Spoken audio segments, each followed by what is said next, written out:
Hello, everyone, and welcome back to another episode of the English Learning Podcast.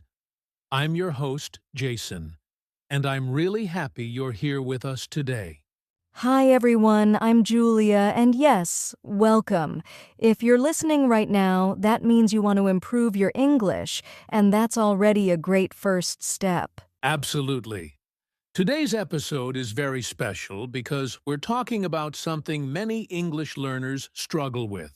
Yes, that feeling when you know English words, but when you want to speak, your mind goes blank. Exactly. You understand English, you study grammar, you learn vocabulary, but speaking feels hard. And sometimes you think, why can't I speak fluently? Is my brain not good at English? If you've ever felt that way, don't worry. You are not alone. And more importantly, there is nothing wrong with your brain. That's right.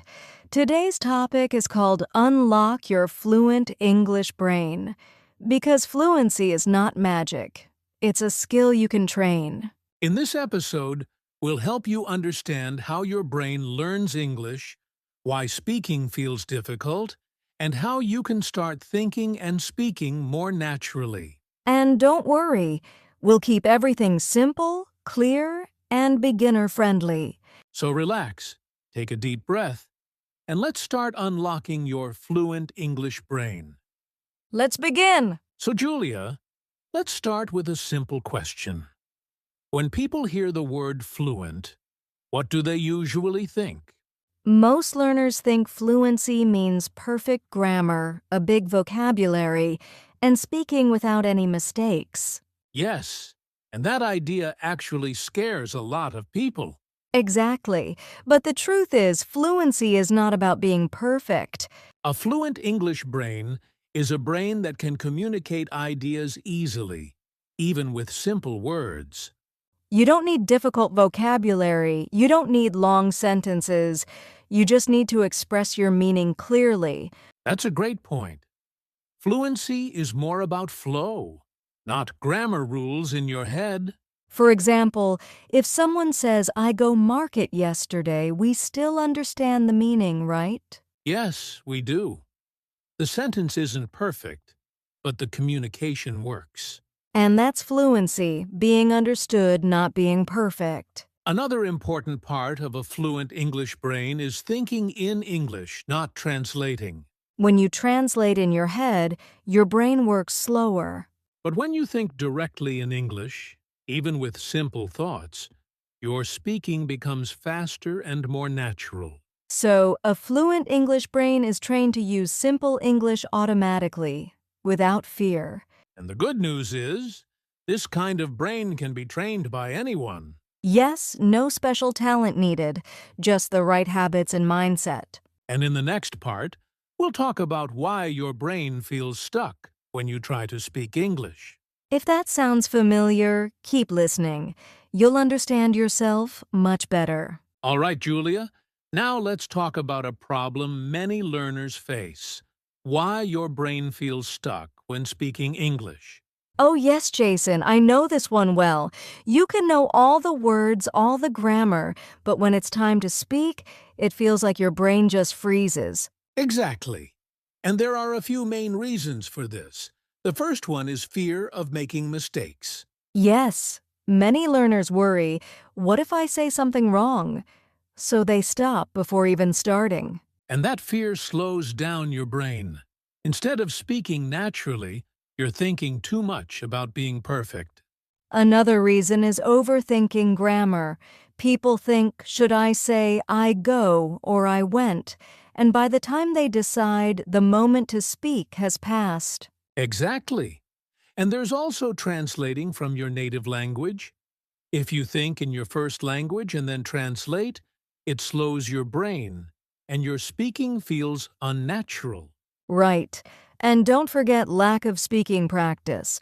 If you only read or listen but never speak, your brain is not used to producing English. So these things together create a stuck brain. But here's the good news. It can be trained. Yes, Once you understand why it happens, you can start unlocking your fluent English brain with the right methods. And in the next part, we'll talk about the mindset shift you need to train your brain, not just memorize words.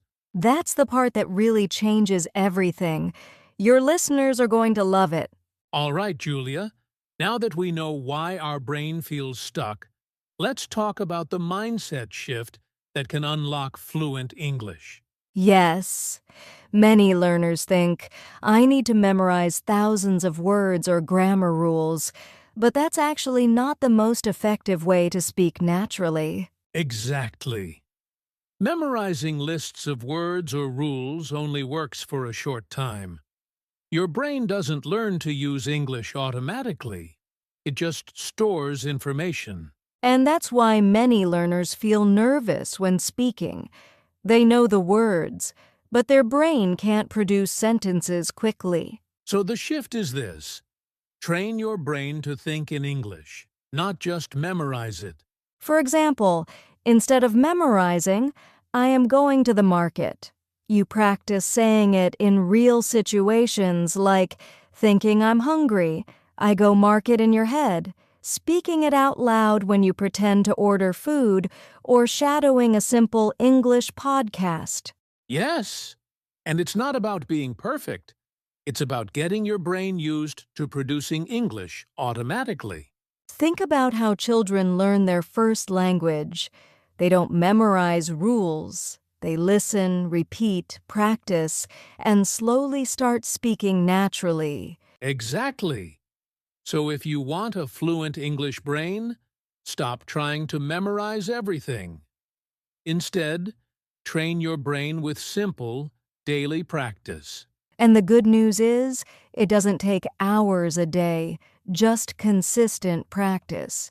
Even 10 to 15 minutes daily can make a huge difference. In the next section, we'll talk about daily habits that can unlock fluent thinking in English, so listeners can start training their brain every day. Yes, this part is very practical. I'm excited to share it. All right, Julia, now that we understand the mindset shift, let's talk about daily habits that actually train your brain to think in English. Yes, these are small, simple things, but if you do them consistently, they make a huge difference. The first habit is thinking in English during your day. For example, when you wake up, instead of thinking, try thinking, I feel good this morning. Today will be great. Exactly.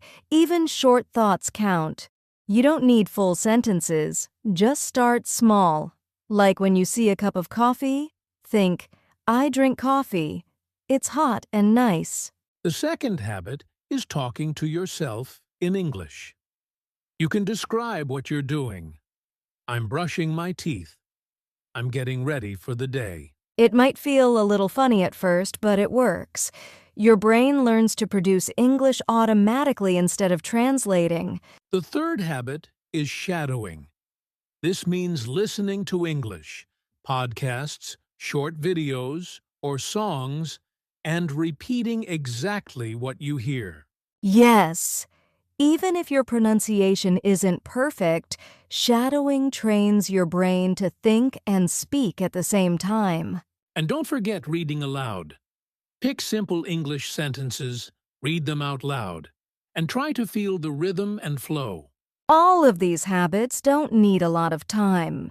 Even 10 to 15 minutes a day can make your brain faster and more confident in English. Exactly.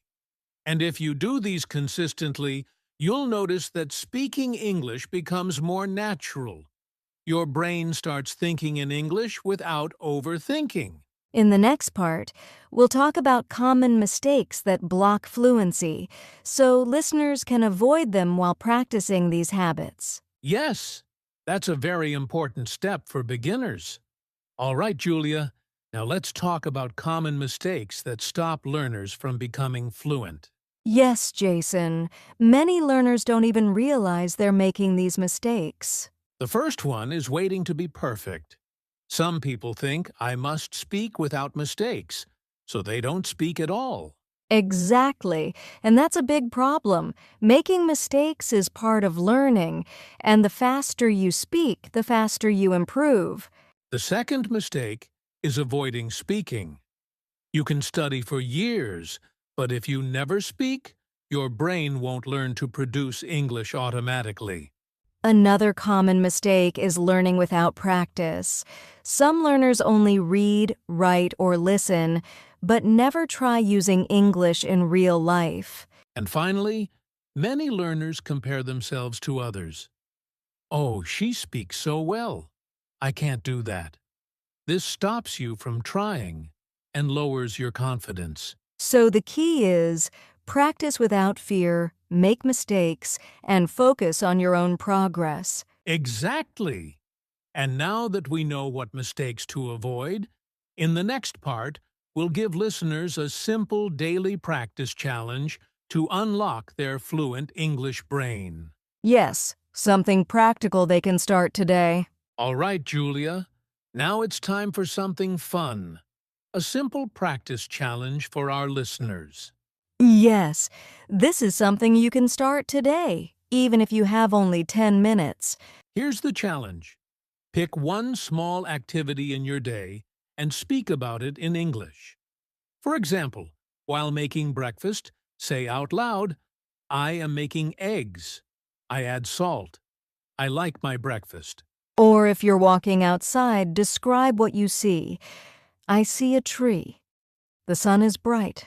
Birds are singing. Exactly. Don't worry about mistakes or grammar. The goal is to train your brain to think and speak in English naturally. And do it every day, even for just 5 to 10 minutes.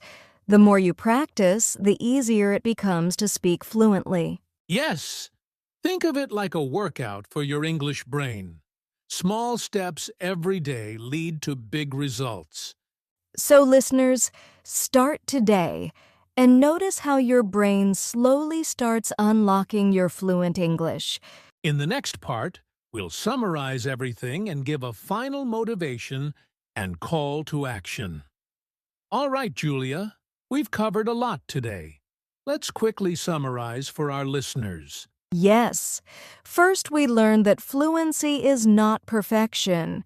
It's about communicating and being understood. Then we talked about why your brain feels stuck: fear, overthinking, translating, and lack of practice. We also shared the mindset shift. Stop memorizing, start training your brain to think in English. And don't forget the daily habits: thinking in English, talking to yourself, shadowing, and reading aloud. We also discussed common mistakes to avoid, like waiting to be perfect or comparing yourself to others. Finally, we gave a simple daily practice challenge, just a few minutes a day, describing your activities in English. Remember, listeners, fluency is a journey, not a race. Start small, practice every day, and your brain will naturally become more fluent. Yes, and if you liked this episode, make sure to subscribe to Easy English Talk, practice these tips, and listen to more episodes to keep improving. You've got this. Keep speaking, keep practicing, and unlock your fluent English brain. Thanks for listening, everyone. See you in the next episode. Bye-bye. Keep learning and stay confident.